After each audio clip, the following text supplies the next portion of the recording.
Vidisha, location गंज बासोदा, मध्य प्रदेश।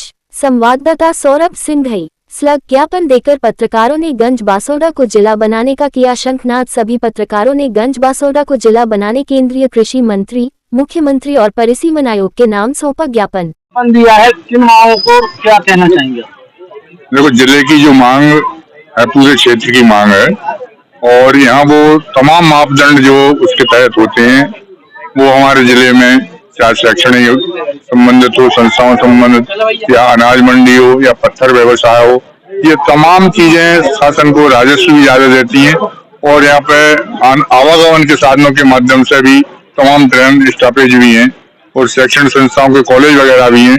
यहाँ पे जिला का होना बहुत आवश्यक है क्योंकि सीमाओं के यदि देखा जाए तो यहाँ से विदिशा की दूरी 50 किलोमीटर है। बेहतर होगा कि इस गंज बासोदा को जिला बनाया जाए।